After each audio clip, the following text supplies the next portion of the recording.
Hello, my dears. This is Adam Wolf,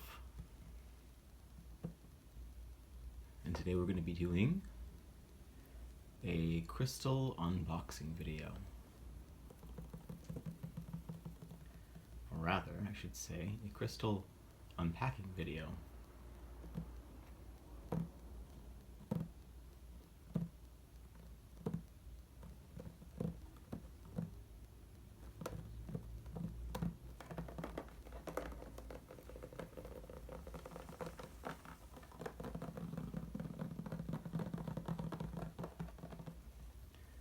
As you can see, I have quite a few in here. They're all boxed up and wrapped up, packaged up.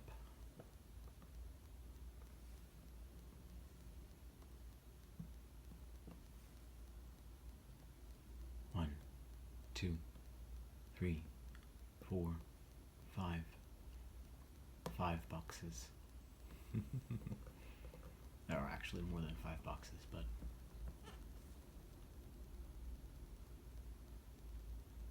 five visible boxes.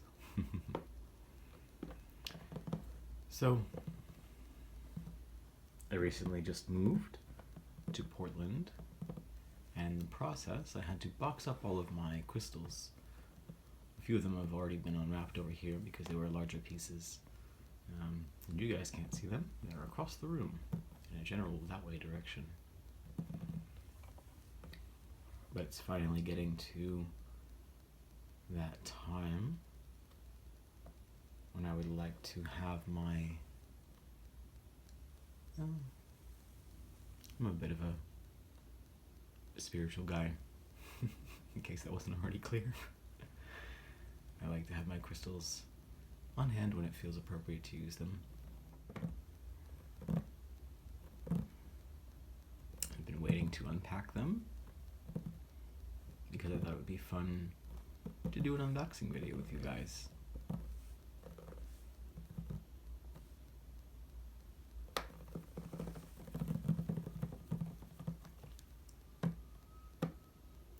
It is daylight, and this room is obviously not soundproof, so you may hear some cars driving by or dogs barking or something in the background. Hopefully it won't be too distracting. Ooh.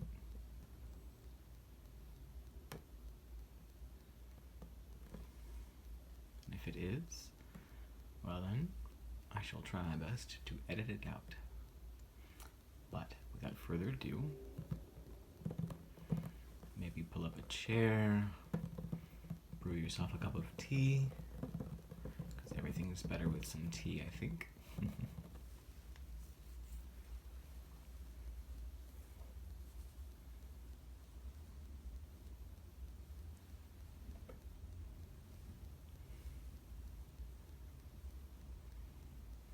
And without further ado, let me share my collection with you.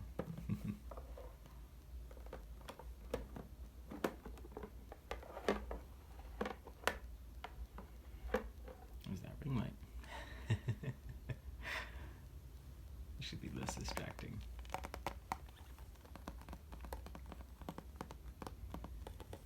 We got the lid here.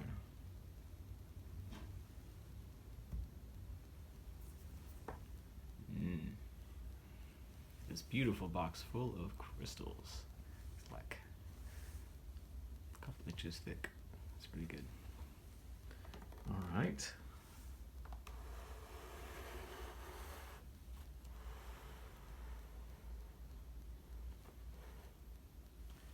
Now, where shall I start? Excellent choice. So your guess is just about as good as mine with what may be in these boxes. I know some of the... Ooh, there's some guy. I know some of these, or some of the crystals that are contained within these, but I don't know where they are amidst this very large collection. Well, large from where it used to be. I do have a friend I do have a friend that has many, many more crystals than this, and they were able to show me that, which I think was a lot of fun. But when I first started collecting crystals, I was sort of in denial and didn't feel as though I was a crystal collector. I didn't feel as though I was a crystal collector until I one day just looked at my altar and had like dozens of crystals laid out, and then I realized I was one of those people that collected crystals. So it's much bigger than it used to be, my collection, but let's take a look and see what we have.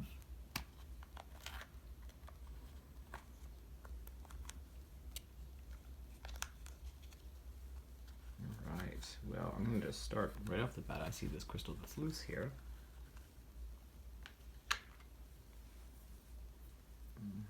Hopefully they won't have too much tissue dust on them. So this is, I think it is interesting. This should be the first piece we pull out. This is obsidian. So obsidian is like, obsidian can be a really potent stone to assist in shadow working, assist in really developing self-awareness,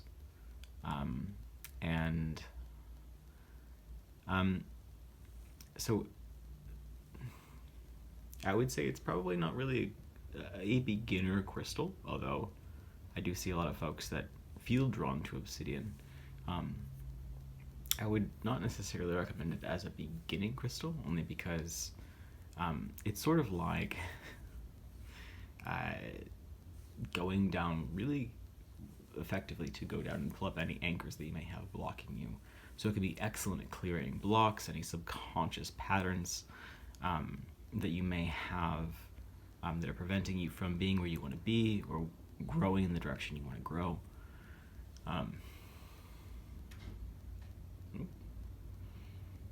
If you heard that, it was my door blowing in the wind. It is this lovely jet black color, and the reason why I say it may not necessarily be the best immediate stone to use if you're new with crystals is because it can bring up a lot. Obviously, if we have a lot of unconscious patterns, they're usually there for a reason. Not to say that healing is an incredibly important part, and becoming conscious of those, but I find it can be really helpful if you're suddenly having things come up to be healed and integrated, to have a sort of a support system in place, with either a therapist or some kind of social support system, so that if you suddenly become aware of patterns that were preventing you from moving towards what you want and what's healthy for you, you just have some folks to help you work through that a little bit. So that's obsidian, but it can be absolutely an excellent tool and invaluable, especially if you're trying to, again, gain some awareness about patterns that you may be experiencing and facilitating change. Thank you, obsidian.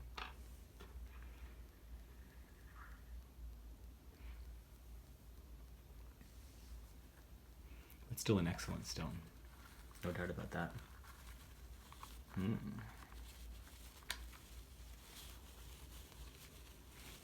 These are all just tissues. Ooh, oops, well, I see that we have black tourmaline here. A few pieces, and I can feel that there's something in here too, but it is not tourmaline as far, well, maybe it is. Let's find out. Oh, it's not. Black tourmaline, we're gonna see a lot of this, I have a feeling, because I like black tourmaline a lot. Excellent stone for protection, for enhancing psychic powers, specifically for shamanic work, actually.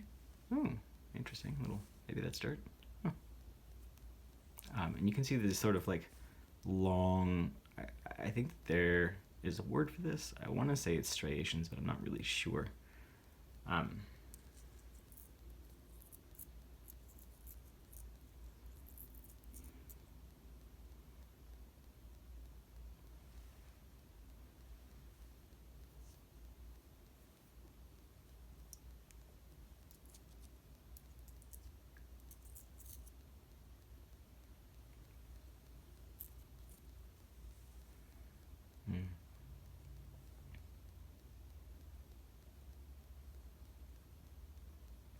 It's very glittery.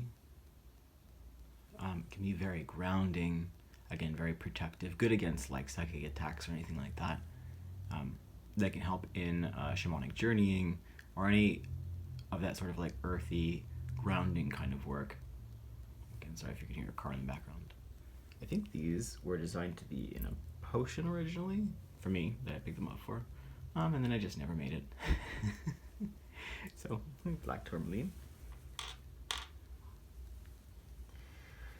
And then we have, this is one of my favorite pieces actually. This is a piece of snowflake obsidian. And I'm gonna see if I can get, there you go. These really cool designs on it. That's that snowflaking pattern. I always thought that looked kind of like a little tree in a field. This is actually a stone that I have had since I was a kid. This is one of the first that I had in my rock collection. Back when back when I did collect crystals and didn't realize that I would be doing that again as an adult. So snowflake obsidian gets its name from the sort of snowflakey patterns. This one is less snowflakey, but you can usually tell it'll have this sort of like very cool gray mixed in, and sometimes a little bit of brown as well. So, I like this one a lot. Much the same properties as our regular obsidian here. I think, if I remember correctly, I think that a snowflake obsidian is a bit more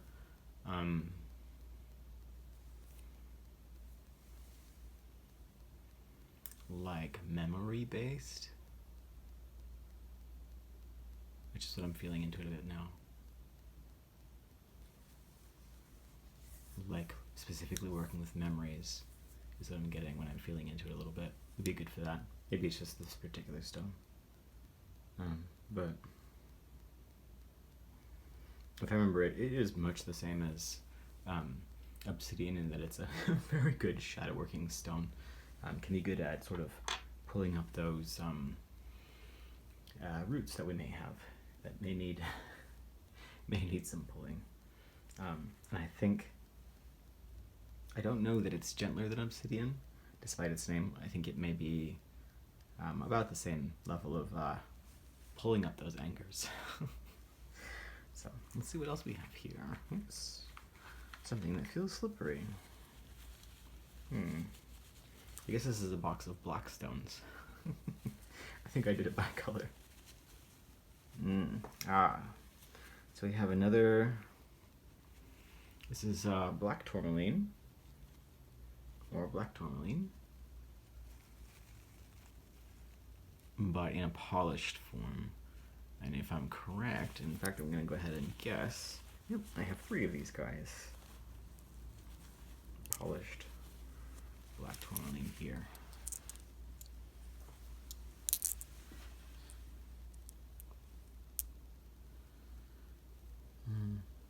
Again, good with shamanic work, excellent grounding tools, stones. I believe also really good for dream work, connection to the earth.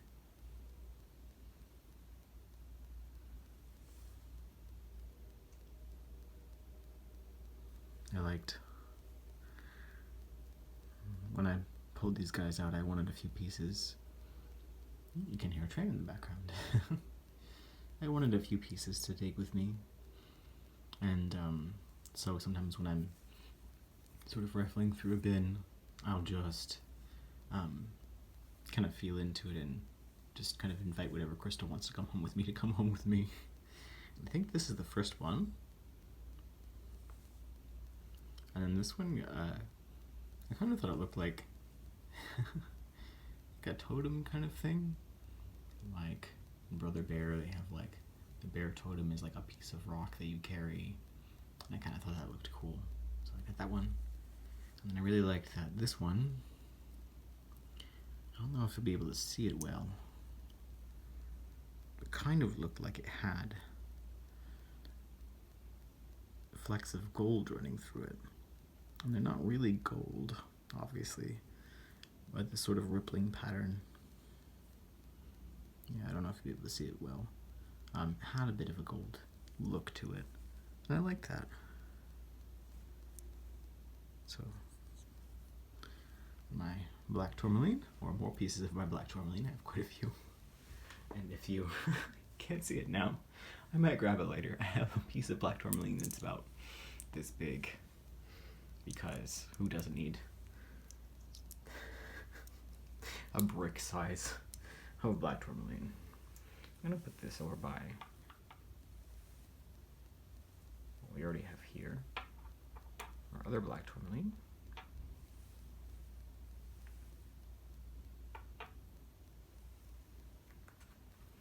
We're gonna remove this from the table.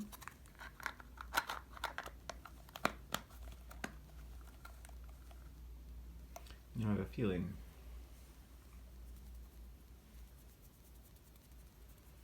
that we're not going to be able to finish all of these today. Just given where we're at time-wise. And all the crystals that are still in here. That's okay. We'll get through what we can. Maybe we'll have a part 2 or part 3. Alright, which one next? This right here. And you know what? This is not a crystal at all. At all.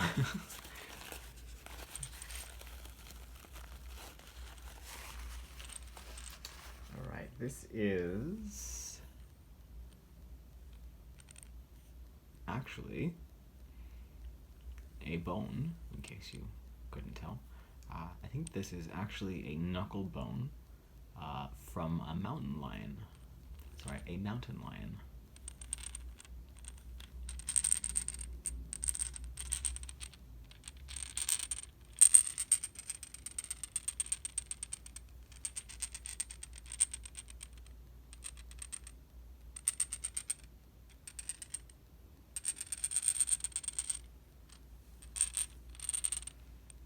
So, if you follow my channel or my readings or any of my content, you'll know that I do a lot of work with animal energies and animal spirits, specifically in their archetypal forms. So this, let me actually, hang on, put this down for a second.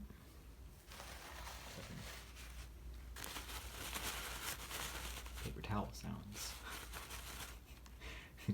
New tag, paper towel sounds. Okay. So actually I got this at a little shop in Seattle, maybe 2.5 years or so ago. Yes. I don't remember the name of the shop. It just had a little tag on it that said mountain lion bone. And again, this looks like maybe some kind of knuckle bone. Like this kind here. It's about, well, that big. Accurate measurement. I don't know that I've ever opened this. Oh, there we go. Oh yeah, I did to sage it. I think I did usually when I get bones, I'll maybe sage it a little bit. It can be a good way of just cleansing any residues, especially if you aren't necessarily sure of where it came from. So, let's see if I can, there we go. So, sometimes I find, I don't know, I like to do work with bones. I feel like there's still a lot of energy and a lot of, again, that sort of archetypal energy gets preserved, or like the DNA. How do I explain?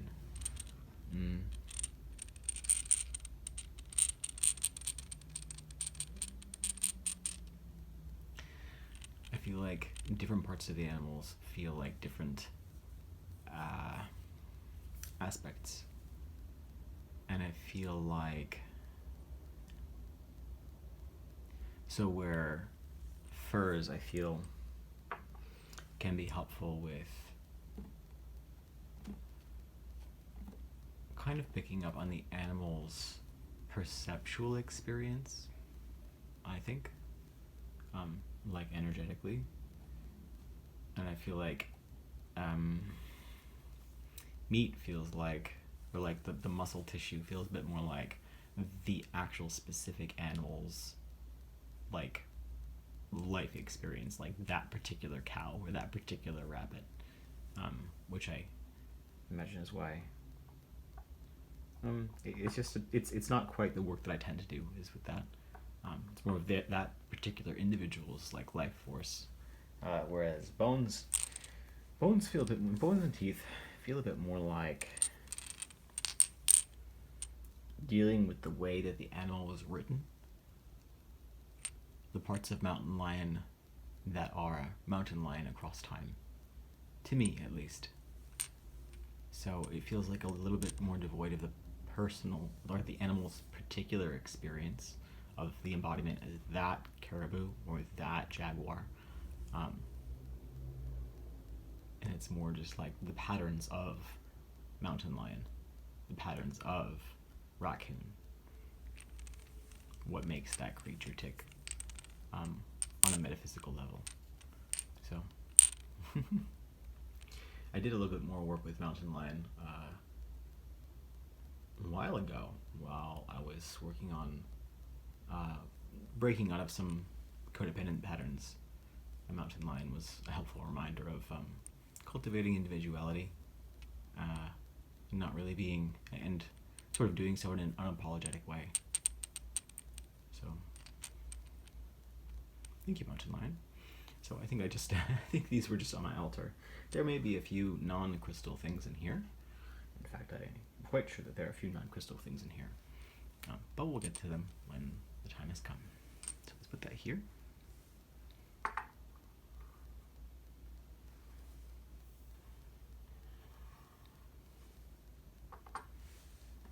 All right. Now let's see what else we have.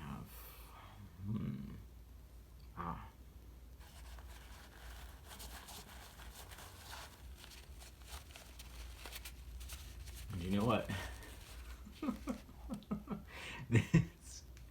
This isn't a crystal either. And I know what the feel is. What could this be?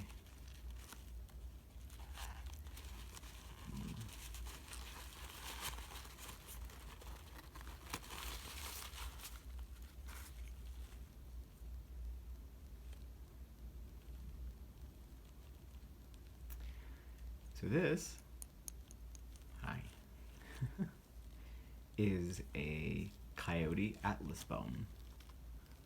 And an atlas bone, for anybody who isn't aware, is the bone that is sort of at the base of the neck and the beginning of the back spine, like, hang on, hold on 1 second, and I'll show you. Oops, sorry, coyote. All right.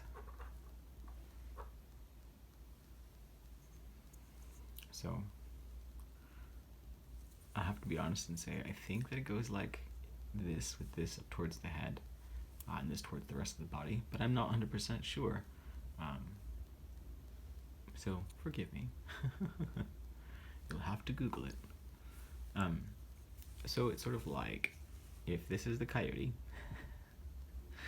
and that's that kind of spot where its head / neck meets the rest of its body. It'd be like in here. I believe it's like that though. And so the atlas bone actually has a lot to do with the higher self and connection to the higher self, in humans at least. So I've done a lot of work with coyote. Coyote is one of my one of the first guides that I have worked with, and have worked with him quite extensively. He had a lot of really interesting energy that really helps to remind us to Well, it can be for a lot of different things. But I find coyote can be excellent in reminding us uh, that we sometimes may take things too seriously, too personally, um, and then alternatively, we may be not taking things seriously enough. So it tends to be, um, I find, coyote can be a helpful reminder of, are you taking yourself too seriously? How can you relax and sort of like introduce some play? Really has a lot to do with sort of like play and um, rewriting, meaning making. I'll do a video where I talk about coyote more in depth because I consider him a friend of mine. Um,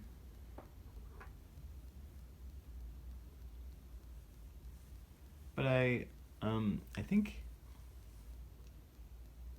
if I recall, I got this from a trading post in Sedona, or a curio shop in Los Angeles, one of those two. um, but I think it's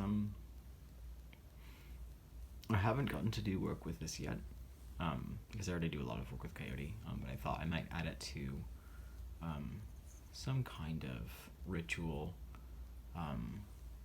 piece, whether some sort of altar or perhaps garment or something. But I haven't gotten to it yet, so that's coyote. It's an atlas bone. I'm gonna put that right there for right now.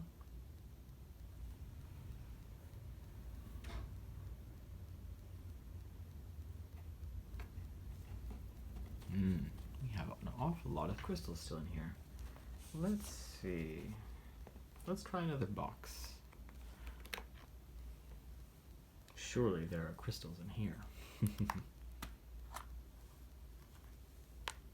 No, only bones. Like, no wonder this is so heavy. It's full of bones. Alright, let's see what we've got. Actually, hold that thought. I'm going to go wash my hands really quickly. I find that while I tend to put bones and crystals on my altar,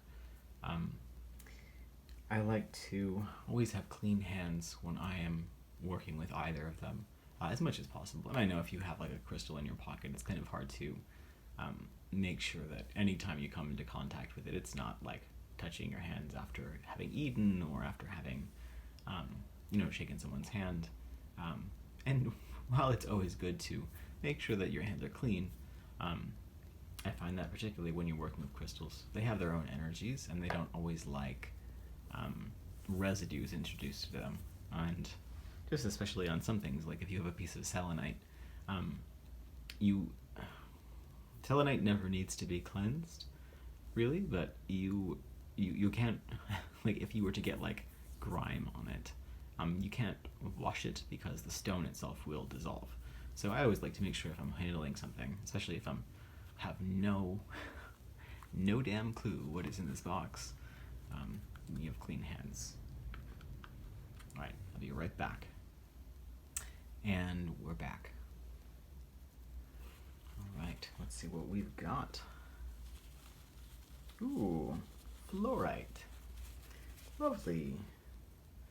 Do you know what? I think there's more than one piece in here. Ah, indeed. There's more fluorite. Okay. So this is purple fluorite. I actually have a few pieces of this. I love the color purple. The first time I ever saw fluorite, I did not think I liked it because I saw the green fluorite. Let's do this. There you go. And while fluorite in general is a lovely crystal, I thought, it's not really a super pretty color. It's sort of the color of well, it reminds me of the color of like chlorine pools, which isn't really, it is not the energy it carries at all, but that's what the energy reminded me of. So this is, but then I found out it comes in other colors. Mostly, I think it's just purple and green. I think there's one other color too, maybe, or like purple green combination. But this I love. So there we go. So this is fluorite. I have three little I'm sure there's a name for whatever shape this is. Square things. Diamond crystal things. Three little gem shards. Side note, if you haven't watched the new Dark Crystal series, go watch it. It's really good. We'll talk about that another time. So fluorite is, let me see if I can remember correctly. Just a really, really good healing stone. I know that it has a lot to do with, it's supposed to be good for, I have heard that it is supposed to be good for healing cancerous patterns and helping the body to correct that. Don't quote me, I'm not a medical professional by any stretch of the imagination. But feel free to look it up and see if that's relevant. I've heard that it's supposed to be really good at kind of restoring homeostasis to your body, kind of that state of like natural health and wellness. So this is fluorite. And I know it has more properties than that. But I'll be honest and say I can't quite remember them off the top of my head. Energetically speaking, if I'm feeling into this, actually gonna do this. Boom.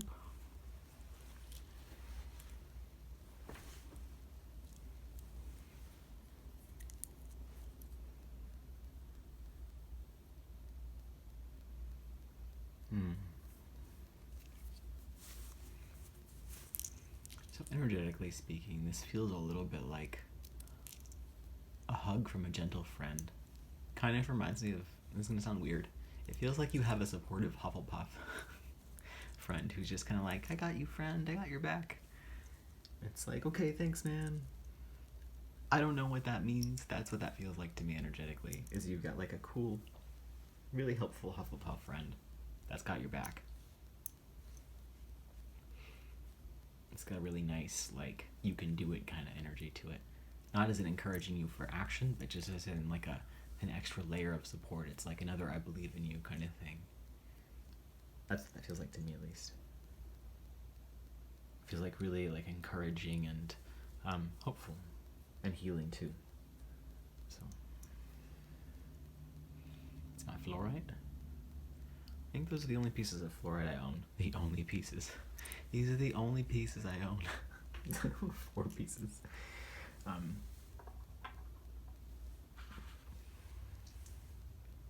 One.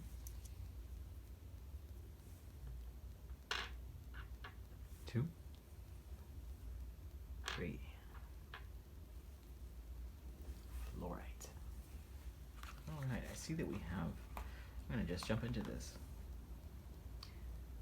I have absolutely no clue what crystal this is. I want to say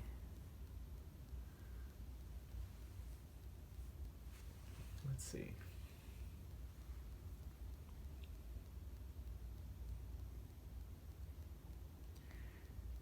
I noticed this pattern right here. I don't know if you can see it.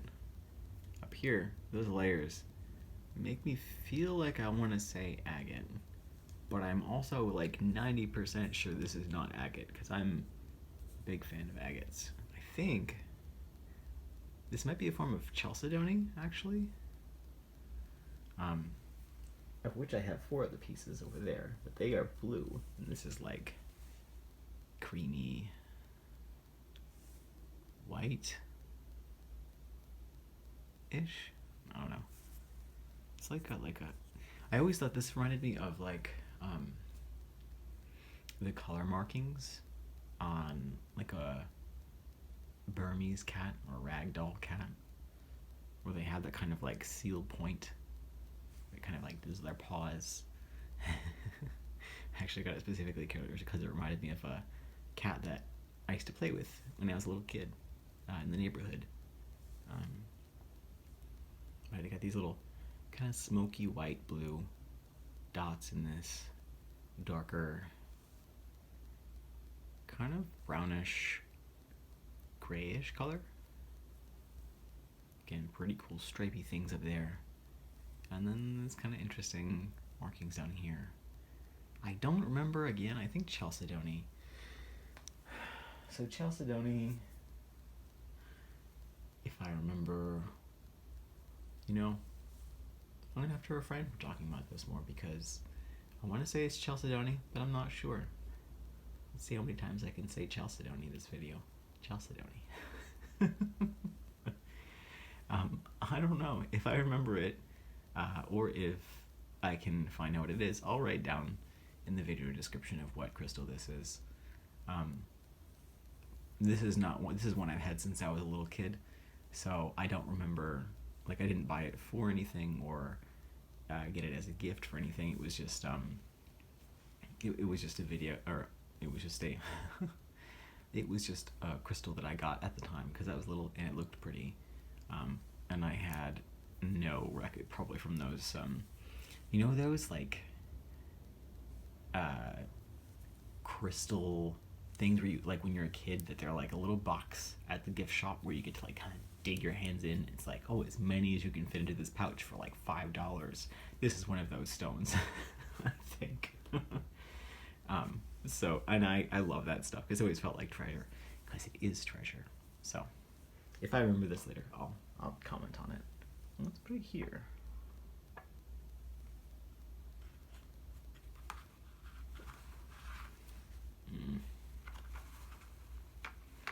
All right. And this looks like carnelian. Ooh, carnelian. Big bright stone. It looks very, like, very vibrant. I don't know if it's going to show up here as well. See if we can get some of that.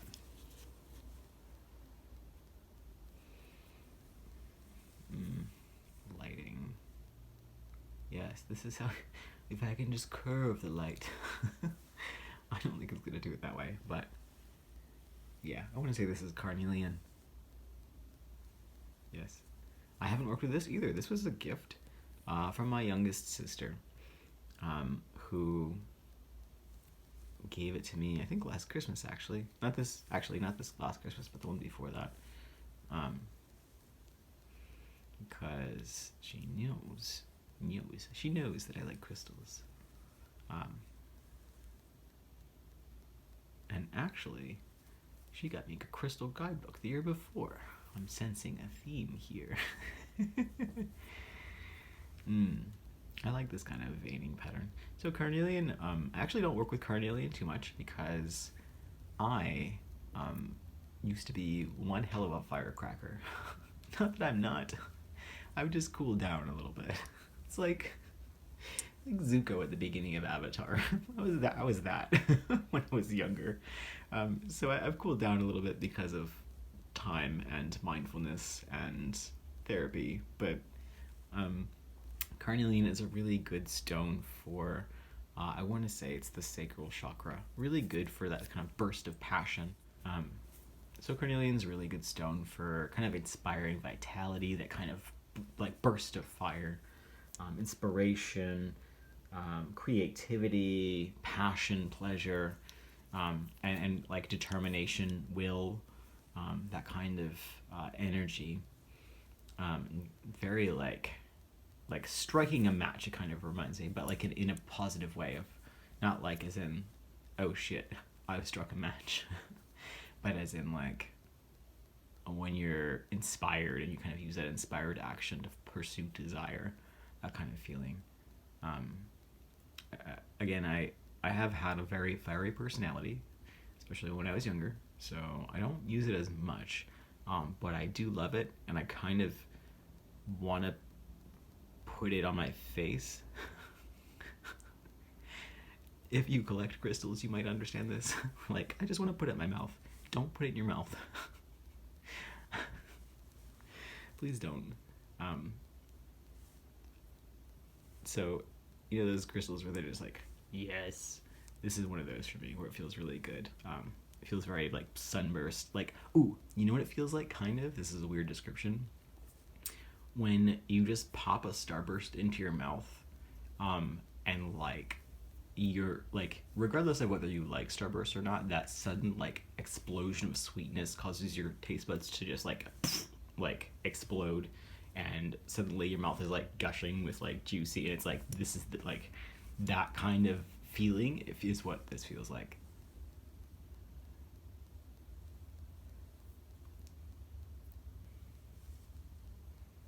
So that's carnelian. Again, if you're it can be good. I think at combating apathy also, because it gets you feeling about shit. Feelings are important.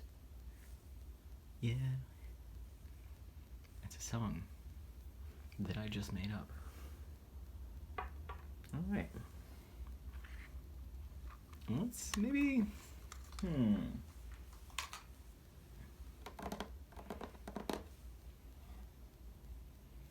I think we have time for maybe like one more unboxing. I'm quite alarmed at how long this video has taken. I thought perhaps it would take a little bit. Oh, well, you know what I can do? This. Ooh, here we go. Again, not a crystal. Ah! Sorry. I have this little ibis toy. So again, those of you that follow my content may know that I really like Egypt, ancient Egypt, and the ancient Egyptian gods in particular. So this is an ibis. I don't actually think it's an Egyptian ibis, but does it say? Nope, it just says ibis on the bottom. It gradually over time slumped more and more like this. So I have to constantly bend it back a little bit. So this is just a little toy that I actually found in the free pile of my house, because my house, not this one, but the last place I lived, used to have like a free pile. So if you were gonna like donate it or throw it away, like, oh, I don't, I don't sculpt anymore, so here are my sculpting tools if anybody wants them, before giving it to Goodwill, or throwing it away or whatever. So I found this actually. I was learning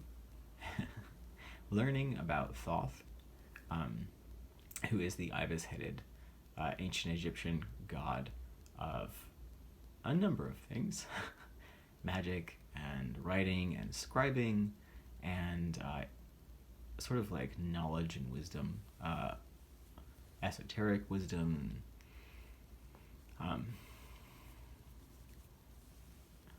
In my experience also is related to dreams a lot, and sort of like getting into touch with your intuition and inner knowing, that kind of being plugged into knowingness on a universal level. So I just like I just happened to be leaving one day and I was really stressed out, and I noticed this little guy tucked like into the stuff on the top shelf, and I was like, oh my god, perfect. So I kept him on my dashboard for a little while, just as a supportive figure. And then, as I said, he just kind of gradually started kind of slumping, because I was in LA at the time, and he kind of like, it was very warm, and I didn't realize that he would succumb to the heat. So I bend him back periodically, and I do have a Thoth statue, but I like to sometimes put this up on my altar or just carry it around my pocket if I'm feeling like I want a little bit extra support, or like, hey, I really think this is cool, and because I also love to study, eclectic and esoteric information and stuff that's going on. So I have a lot of fun like getting to learn about that, and Thoth is also associated a lot with that. So I like to be able to be kind of like, oh, hey, you like that stuff, and I like that stuff. So that's another not crystal, but still a gem. Aww. I'm sorry, guys. Oh my god, it's empty, guys. Guys, it's empty. Okay, well, this is our very careful. very rare invisible stone. They're very, ooh, it's actually pretty heavy. Oof, Jesus. So I don't know if you can see, probably not because it's invisible. This is this is really good for doing absolutely nothing. If you carry it in your pocket, you'll know because nothing will be happening at all whatsoever. And if you drop it, you'll never find it again. So this is the invisible stone, very rare, completely invisible. Oof. Just a little bit heavy.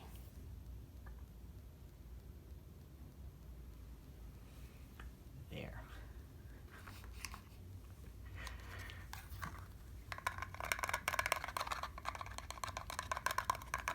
See, this is the point at which a binaural microphone would be great, but I don't have one. And even if I did, I have no damn clue how to set that thing up. That's okay. We have time to keep unfolding and growing as people.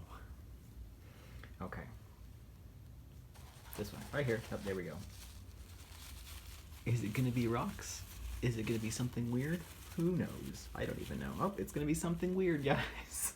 Okay. Well, okay. So we have a combination of things that I seem to have just wrapped up together. Oh, all right. Okay.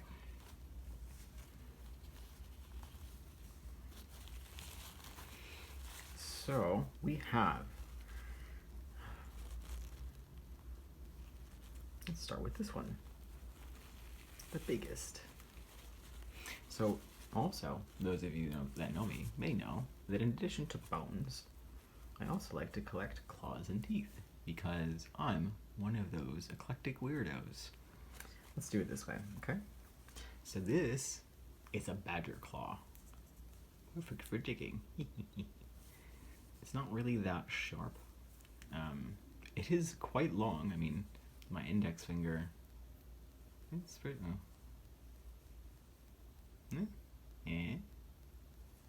pretty cool if we could like attach these to the end of our claw or fingers.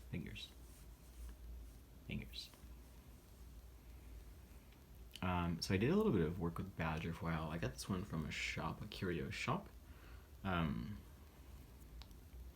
I have very mixed feelings when I see like drawers with bones in them. It's very strange to me, but that's where I got this one. So yes, this is from a badger. And badger, I haven't done a lot of work with badger, but I have found,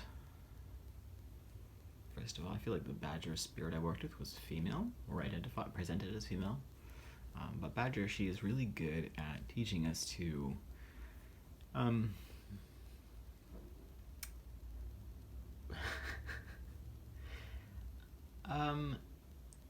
I found that badger came to me twice. The first time was in learning to make time for rest, and it was really good at kind of like teaching me patterns of like spoon conservation, or like being able to kind of like, okay, we don't have to do everything right now. Can kind of make time for yourself and kind of make sure that you're meeting your needs. And this kind of like stalking the den kind of feeling I felt like the first time I worked with badger. And then the second time that she came to me, it was a bit more of a lesson in badger's really good with boundaries. Badger can be a little bit much with boundaries, but badger can teach us that like if you enter the den when you're not supposed to, it's like, girl, watch out. Like badger takes no prisoners. So while I wouldn't necessarily encourage, black and white thinking or all or nothing thinking or anything like that, badger can be a really powerful animal spirit to draw upon, or energy to draw upon in times when you are needing to kind of defend yourself ferociously. It has a little bit of that kind of like same vibe as Wolverine, which is like, I will not afraid to um, unequivocally defend. So Badger just the second time was teaching me a little bit about like not being a pushover and like standing up for what you believe in a little bit more. So that's Badger. That's my giant badger claw. I have a few more of these actually, but they're being in use in garb right now. Badger. Have just a small bit of twine, and I'm not sure that I remember why I decided to pack this separately, but sure. Is it that I was just hoarding something and not afraid, didn't want to throw it away? Or did it have a purpose? It's always a fun game when you're an eclectic witch. Did this have a purpose, or was I just hoarding it? Well, there's some twine, so cool. Have a little bit.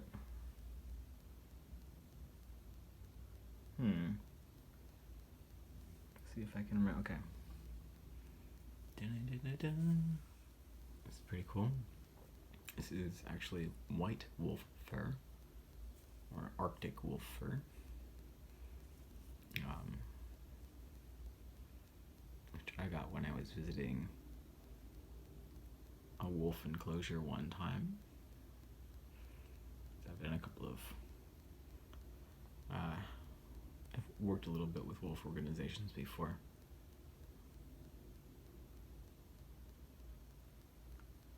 It's just a little bit. It has really nice clear energy. And I'm not going to use this time to talk about wolf because we will be here all day. Alright. These guys, just make sure. Oh, what do you know? Are they the same claw? Or are they different claws? Let's play that game.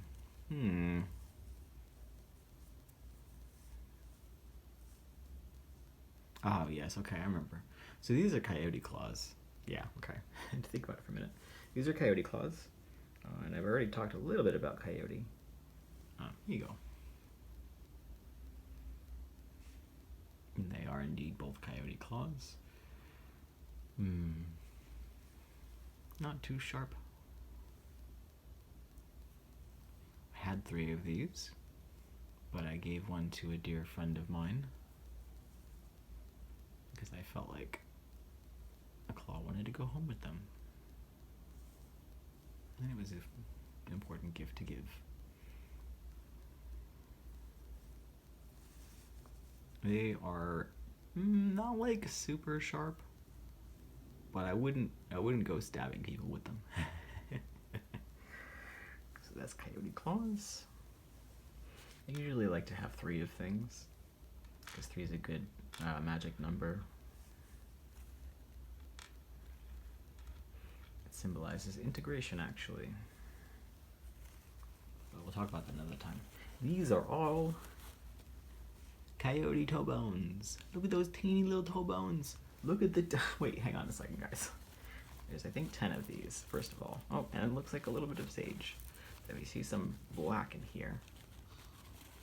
That's just some... Yeah.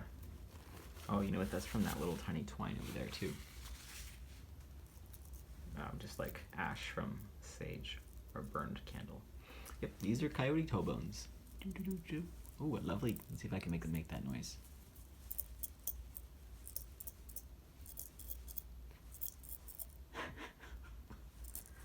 Okay, maybe that's...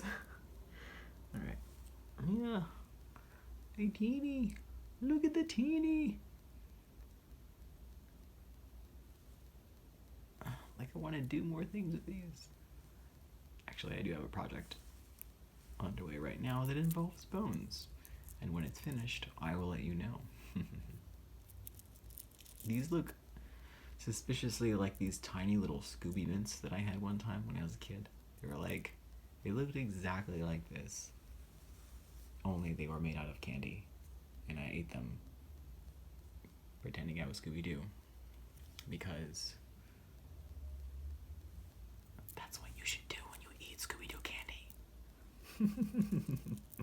But look how tiny this is compared to this mountain lion bone, though. It looks like it's the size of an actual finger. Look at that. That's a big difference. And a big difference in size between a coyote and a mountain lion. Okay. So we've already talked about coyote. Don't want to move that Visa stone.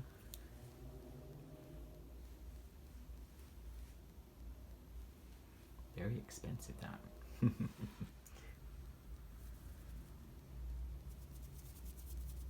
So I think we're going to end there. We've already done... we've got quite a few out here now. And I feel like we could go all day. Maybe you can join me for part 2. Maybe even part 3. Where we'll uncover the rest of the crystals and the curios, claws and bones, teeth and fur that I seem to have packed away here.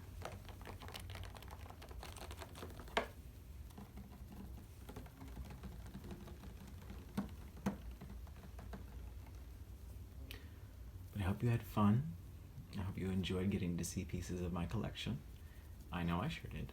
I don't even remember what all these boxes hold. So, I hope you have a wonderful rest of your day or evening. Thank you so much for joining me. Till next time. Bye.